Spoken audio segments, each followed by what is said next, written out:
Assalamualaikum warahmatullahi wabarakatuh. Perkenalkan kami dari kelompok 6 S1 Akuntansi K2 yang beranggotakan Laras Ayu Wulandari, Romadhani Andikasari, Najwa Salma Najmi, dan Servina Fitri Aisyah. Di sini kami akan mempresentasikan hasil pengerjaan dari studi kasus akuntansi biaya kasus 8. Langsung saja untuk efisiensi waktu, mari kita mulai pemaparannya.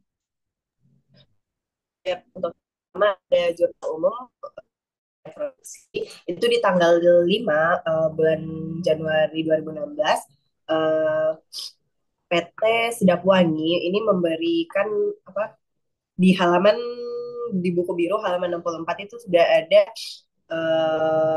bukti transaksi. Nah, untuk tanggal 5 Januari 2016 itu ada pembelian biaya bahan baku. Ini untuk di debitnya akunnya persediaan barang dalam proses karena produk itu langsung dikerjakan di debit sebesar 125 juta, lalu di kredit ada persediaan bahan baku di 125 juta. Terus untuk tanggal 6 bulan Januari 2016 sama karena ada penambahan persediaan bahan baku. Jadi akunnya sama dengan jurnal yang di awal yaitu persediaan barang dalam proses di debit sebesar 1.600.000 dan persediaan bahan baku di kredit 1.600.000. Lalu pada tanggal 8 Januari 2016 karena di sini ada pengerjaan dari tenaga kerja, jadi untuk di debitnya itu akunnya persediaan barang dalam proses dan di kreditnya ini beban gaji yang masih harus dibayar. Nah, di debit ini sebesar 45 juta dan di kredit sebesar 45 juta juga. Lalu di tanggal yang sama dengan akun persediaan barang dalam proses di debit ini sebesar 7.500.000 dan di kredit pengendali overhead pabrik ini sama sebesar 7.500.000. Lalu pada tanggal 10 Januari 2016 akunnya sama karena ada penambahan bahan baku. Jadi sama yang di jurnal awal yaitu persediaan barang dalam proses di debit sebesar 35 juta dan persediaan bahan baku di kredit sebesar 35 juta. Lalu turun untuk pada tanggal 15 Januari 2016 masih ada gaji yang perlu dibayarkan. Makanya akun di debitnya itu persediaan barang dalam proses sebesar 45 juta dan beban gaji yang masih harus dibayar sebesar 45 juta. Di tanggal yang sama juga ada biaya overhead. Jadi akun debitnya itu persediaan barang dalam proses sebesar 7.500.000 dan pengendali overhead pabrik sebesar 7.500.000 di kredit.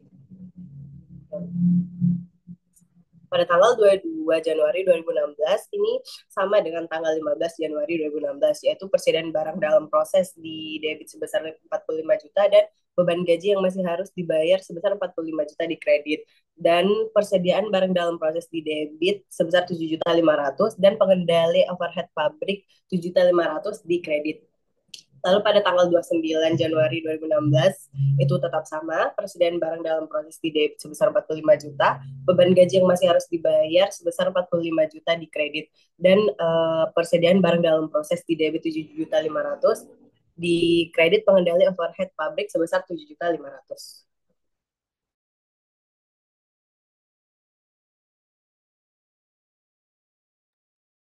Selanjutnya, untuk soal nomor satu, asumsikan bahwa setelah melakukan negosiasi dengan PT Sedapwangi diperoleh kesepakatan bahwa PT Sedapwangi mau menerima pesanan tersebut hanya sebanyak 9.500 unit.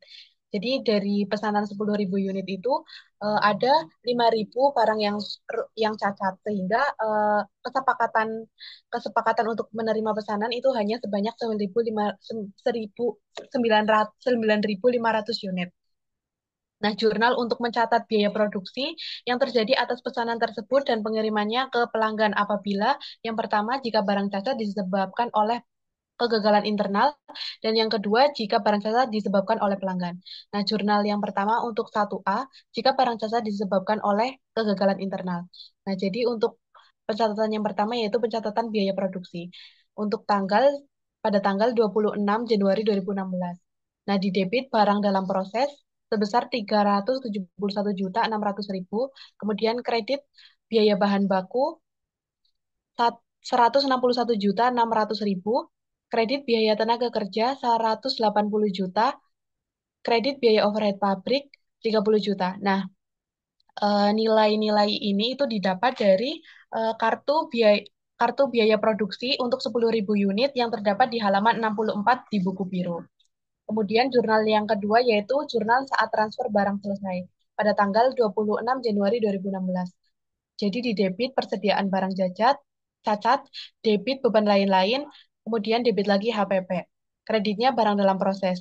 Persediaan barang cacat di debit sebesar 5 juta, beban lain-lain di debit sebesar 13.580.000.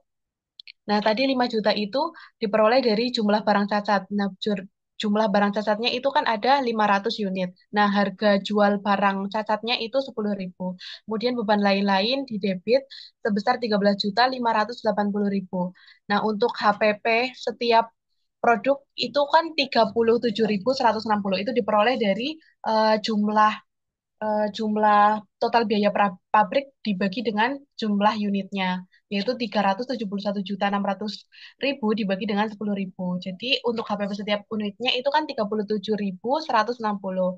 Nah, dari HPP ini dimasukkan ke dalam akun beban lain-lain eh, karena cacatnya ini itu disebabkan oleh kegagalan internal perusahaan. Jadi HPP-nya itu dimasukkan ke dalam beban lain-lain sebesar 18.580.000. Itu dari HPP per unit dikali dengan total barang yang cacatnya, yaitu 500 unit, dikurangi dengan eh, nilai penjualan barang yang cacat. Jadi kan tadi nilai penjualan barang cacatnya itu satu produknya itu 10.000. Nah, yang cacat itu 500. Jadi 500 dikalikan dengan 500 dikalikan dengan 10.000 jadi 5 juta. Nah, itu diperoleh 18.580 dikurangi dengan 5 juta sama dengan 13.580. Jadi asal usulnya dari situ.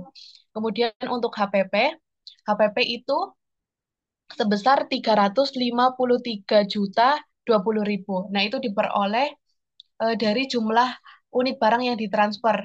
Tadi kan untuk jumlah unit barang yang ditransfer itu dari total keseluruhan jumlah unit yang dihasilkan dikurangi dengan eh, barang yang cacat. Jadi itu adalah total barang yang ditransfer sebesar 9.500 unit dikalikan dengan HPP per unitnya yaitu 37.160 menghasilkan 353.020.000. Kemudian kredit barang dalam proses sebesar 371.600.000. Nah, ini adalah total biaya produksi untuk memproduksi 10.000 unit. Kemudian jurnal yang ketiga, geser, jurnal saat penjualan markup 150% pada tanggal 1 Februari 2016. Jadi kita mendebit kas sebanyak 534.534 juta 530.000. Nah, kas yang diterima perusahaan ini itu diperoleh dari total penjualan dan persediaan barang cacatnya yang dijual.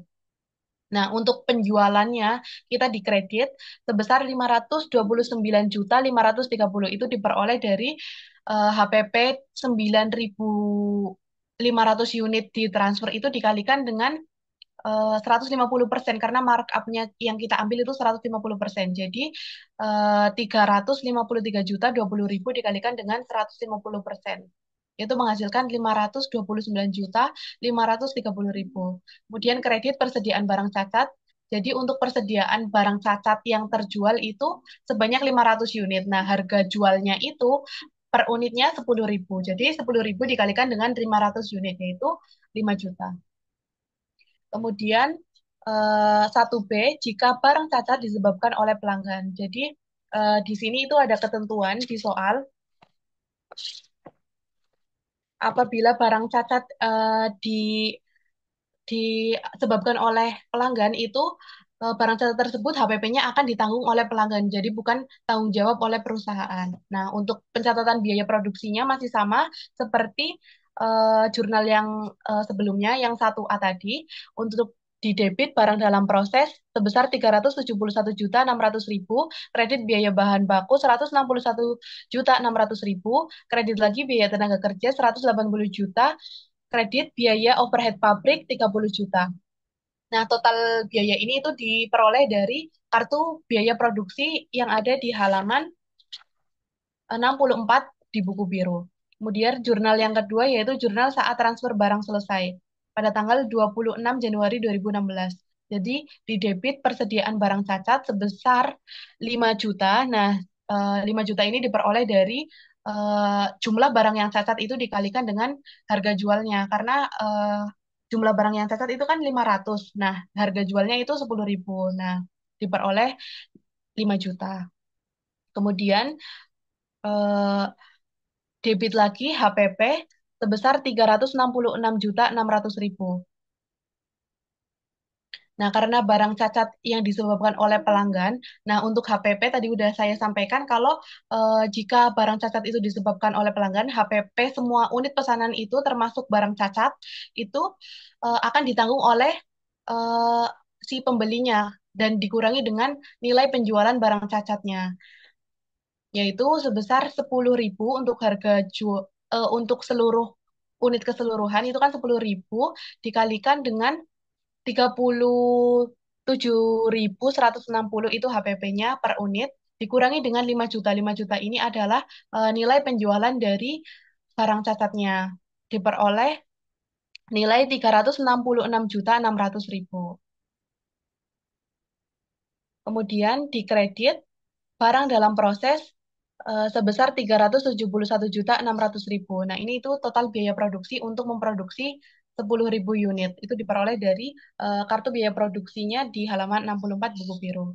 Kemudian jurnal yang ketiga yaitu jurnal saat penjualan markup 150% pada tanggal 1 Februari 2016. Di debit K sebesar 554.900.000 kas. Jadi kas yang diterima saat penjualan itu sebesar 554.900.000 itu diperoleh dari nilai penjualan ditambah dengan persediaan barang cacat.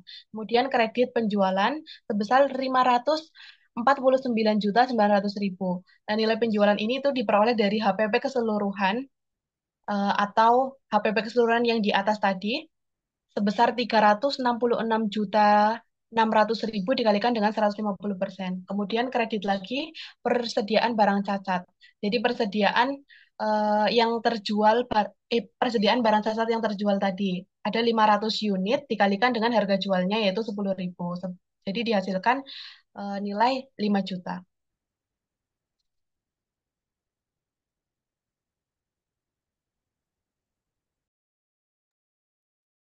Kemudian untuk yang nomor dua, asumsikan bahwa setelah melakukan negosiasi dengan PT Sedapwangi, diperoleh kesepakatan bahwa PT Sedapwangi meminta penyelesaian bentuk atas seluruh pesanannya. Berarti perusahaan itu harus melakukan pemeriksaan kembali untuk 500 unit yang cacat tersebut. Pemeriksaan kembali akan membutuhkan tambahan bahan baku senilai 16.160 rupiah dan 1 jam tenaga kerja langsung dengan tarif per jamnya adalah 18.000 untuk setiap unit yang cacat. Kemudian overhead dibebankan ke produksi berdasarkan jam tenaga kerja langsung dengan tarif 3.000 per jam. Kemudian pertanyaannya adalah jurnal untuk mencatat biaya pengerjaan kembali serta pengiriman pesanan tersebut ke pelanggan jika ketika investigasi dilakukan mengenai penyebab timbulnya barang cacat tersebut, diketahui bahwa pada tanggal 26 Januari, ketika 500 kaos terakhir sedang disablon, terjadi kerusakan pada mesin sablon sehingga hasil sablon menjadi cacat. Jadi untuk yang pertama itu pada tanggal 1 Februari 2016 itu ada jurnal yang pertama ada beban lain-lain sebesar 18.580 juta, kemudian di debit, kemudian persediaan bahan baku sebesar 8.080.000 di kredit, beban gaji yang masih harus dibayar yaitu 9.000 di kredit, dan pengendali overhead sebesar 1.500.000 di kredit. Nah, beban lain-lain ini 18.580 rupiah ini dapat dari total dari persediaan bahan baku, beban gaji yang masih harus dibayar, dan juga pengendali overhead. Kemudian persediaan bahan baku sebesar 8.080.000 itu didapat dari 500 unit barang yang cacat dikali dengan eh ya sama harga dari setiap unit yaitu 16.160. Kemudian beban gaji yang masih harus dibayar itu 9 juta didapat dari 500 jam kerja kali dengan 18.000 per jam untuk setiap unit yang cacat. Kemudian 1.500.000 itu didapat dari 500 jam kerja dikali sama 3.000 tarif dari eh, biaya per jamnya untuk tenaga kerja langsung. Kemudian yang kedua ada jurnal harga pokok penjualan yaitu sebesar 371.600.000 rupiah dan persediaan barang dalam proses 371.600.000 rupiah. Ini didapatkan dari total biaya pabrik yang ada di halaman 64 buku biru. Kemudian jurnal ketiga ada piutang usaha sebesar 557.400 di debit dan pendapatan penjualan yaitu 557.400 di kredit. Itu didapatkan dari 150%, yaitu markup-nya dikali dengan harga pokok penjualan, yaitu sebesar 371.600.000 rupiah. Kemudian yang kedua, ketika dilakukan investigasi, ditemukan bahwa pelanggan melakukan perubahan desain sablon yang belum diinformasikan ke perusahaan pada tanggal 11 Januari 2016. Akibatnya 500 unit pertama yang sudah terlanjur disablon tidak sesuai dengan desain yang baru. Nah, untuk jurnalnya itu pada tanggal 1 Februari 2016, jurnal pertama ada persediaan barang dalam proses, yaitu 18.580.000 di debit, kemudian persediaan bahan baku sebesar 8.080.000 di kredit, dan beban gaji yang masih harus dibayar yaitu sebesar 9 juta di kredit, dan mengendali overhead sebesar 1.500.000 di kredit. Nah, untuk asalnya ini sama kayak yang jurnal di atas. Kemudian yang kedua ada harga pokok penjualan di debit sebesar 390.180.000 dan persediaan barang dalam proses sebesar 390.180.000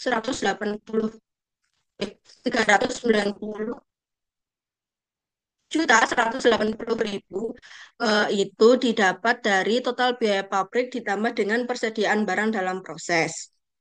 Kemudian zona yang ketiga ada piutang usaha sebesar 585.270.000 dan pendapatan penjualan sebesar 585.270.000 itu didapat dari harga pokok penjualan yang atasnya dikalikan dengan markup-nya yaitu sebesar 150%.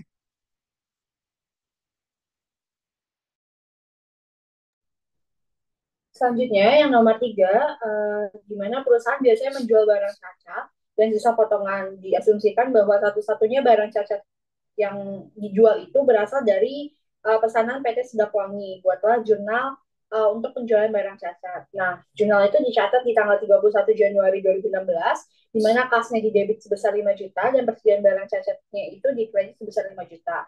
Ini tuh diketahui dari 500 barang cacat itu, yaitu 500 barang cacat yang dipesan dari pesanan PT Sedapwangi dikalikan dengan harga per unit barang cacatnya itu sebesar 10.000.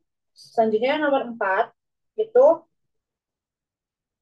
jika diketahui bahwa pada akhir bulan perusahaan bisa menjual sisa potongan bahan kaos senilai 2.750.000, buatlah jurnal untuk mencatat penjualan. Maka pencatatan jurnalnya itu adalah kas di debit sebesar 2.750.000, sedangkan pendapatan lain-lain di kredit itu sebesar 2.750.000. Karena penjualan sisa bahan kaos cacat itu bukanlah suatu pendapatan utama atau dalam kegiatan utama, maka dimasukkan ke dalam pendapatan lain-lain.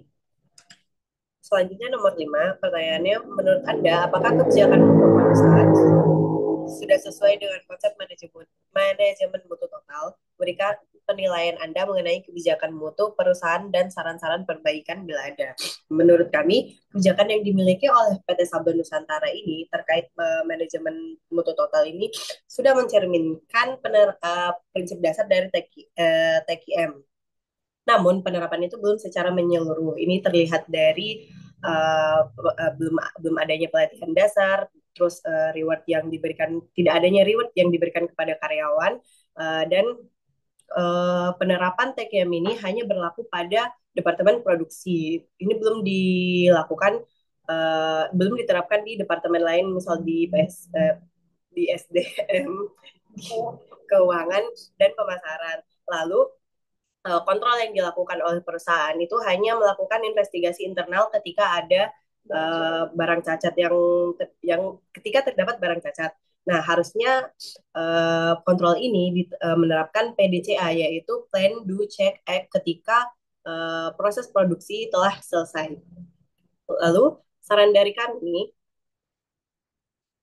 Saran dari kami, perusahaan baiknya untuk melakukan pelatihan dasar kepada karyawan untuk meningkatkan pengetahuan dan kemampuan karyawan. Selain itu, perusahaan perlu memberikan reward kepada karyawan yang memenuhi kriteria dari perusahaan ketika mereka menghasilkan produk yang mutu.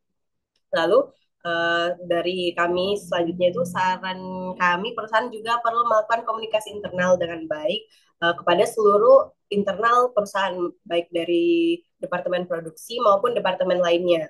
Lalu perusahaan juga perlu membangun komunikasi dengan pelanggan atau eksternal agar mengetahui apakah produk yang kita berikan ini telah memenuhi standar mutu dari pelanggan. Nah, ini juga dapat dijadikan evaluasi untuk perusahaan terhadap produk yang dipasarkan.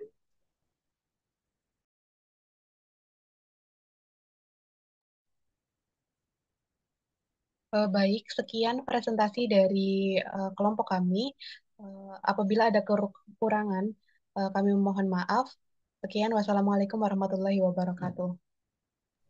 Waalaikumsalam warahmatullahi wabarakatuh.